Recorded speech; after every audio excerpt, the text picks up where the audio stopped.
श्री शिवाय नमस्तुभ्यं. ओम नमः शिवाय. हर हर महादेव.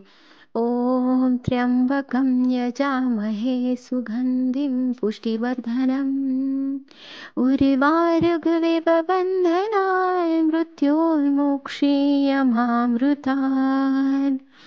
नमस्कार मंडळी, मी तुमची लाडकी पल्लवी. माझ्या या यूट्यूब चॅनलवरती तुमचं अगदी मनापासून स्वागत आहे. आज आहे पहिला श्रावणी सोमवार. शिवमोठ आहे तांदूळ. आज मी करत आहे पंचामृताने महादेवांचा रुद्राभिषेक. मला घरच्या घरी माझ्याकडे महादेवाची पिंड आहे, म्हणून मी आज घरच्या घरीच महादेवांचा अभिषेक करत आहे. मी महादेवांचा अभिषेक मंदिरात पण जाऊन करत असते, पण पहिले आपल्या घरातल्या देवांची पूजा करायची आणि नंतर बाहेरच्या देवांची म्हणजे देवांची म्हणजे मंदिरात जाऊन पूजा करायची आहे. घरच्या देवांची पूजा केली तरीही तेवढंच पुण्य लाभतं आणि मंदिरात जाऊन केलं तरी तोच पुण्य लाभतं, पण पहिले आपल्या घरातल्या देवांची पूजा करायची. मी आता रांगोळी काढत आहे आणि महादेवांची पूजा ही खूप पॉझिटिव्ह फील करतं आणि खूप छान वाटतं आणि निगेटिव्हिटी ही खूप लांबच असते. आणि तुम्ही एकदा महादेवांची सेवा करून बघा, खूप छान वाटतं. आणि पहिली शिवमोठ आहे तर तांदूळ मी सगळे यथासांग अशी पूजा करत आहे. माझ्याकडून काही चुकलं असेल तर मला नक्की सांगा आणि माझी चूक पदरात घ्या.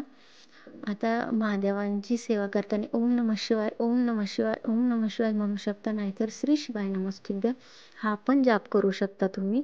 बघू शकता मी पहिले जलाधारणीने जलाभिषेक करत आहे आणि त्यानंतर तुम्ही पंचामृताने दही दुधाचा अभिषेक करू शकता. पहिलं मी दुधाचा अभिषेक करत आहे, त्यानंतर दह्याचा, नंतर मधाचा, साखरेचा, तुपाचा, असं स्टेप बाय स्टेप तुम्ही करू शकता. तुम्हाला जसं वाटेल तसं सगळं एकत्र पण करू शकता तुम्ही, नाहीतर सेपरेट पण करू शकताय. आणि पाणी घालायला विसरायचं नाहीये. आणि बघू शकताय मी ओम नमः शिवाय, ओम नमः शिवाय म्हणत आहे.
अभिषेक झाल्यानंतर महादेवांची पिंड स्वच्छ पाण्याने पुसून घ्यायची आहे.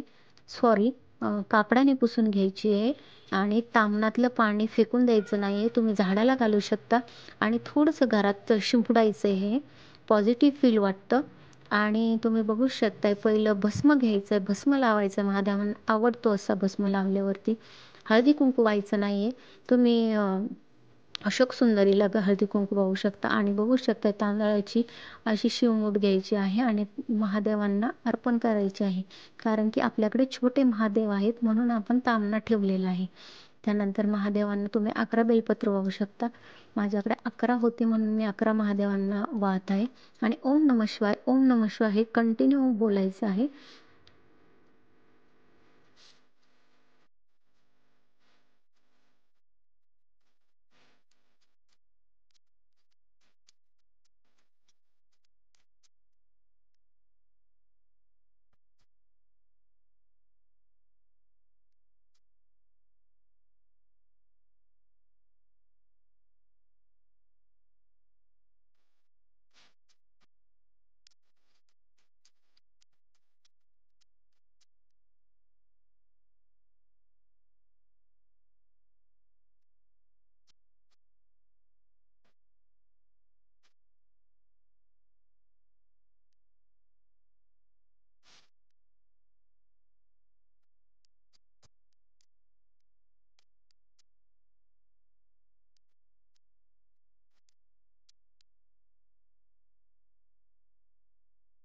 बेलपत्र वाहिल्यानंतर तुम्ही महादेवांना देवघरात स्थापित करू शकता आणि ते बेलपत्र त्यांच्या पिंडीवर ठेवायचे आहे आणि ओम नमः शिवाय हा जाप करतच राहायचा आहे.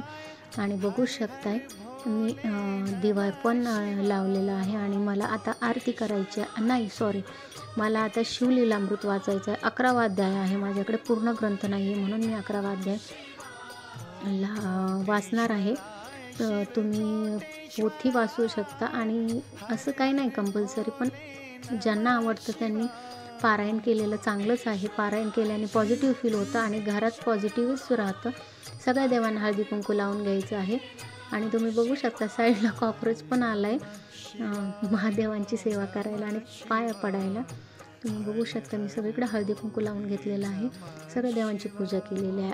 अशा प्रकारे सगळी यथासांग पूजा करायची आहे. आणि जे सॉरी हे सांगायचं राहिलं आहे, जे आपण शिवलिंगावरती महादेवांवरती जे शिवमूठ अर्पण करत असतो त्याच्यातले थोडेसे तांदूळ आपण साईडला काढून घ्यायचे आहे आणि ते तांदूळात थोडेसे तांदूळ ॲड करायचे आहे आणि ते तुम्ही दान पण करू शकता. आणि तुमच्या याच्यात जे तांदळाचा डबा असतो त्याच्यात टाकायचे आहे. तुम्हाला अनुभव येईलच आणि अनुभव आल्यावर मला नक्की कमेंट्स करून सांगा. मी तर इथं शिवलीलामृत वाचत आहे.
मी आरती करून घेतलेली आहे महादेवांची, गणपती बाप्पाची सगळ्या आरत्या करून घेतल्या आणि नंतर मी जप केलेला आहे.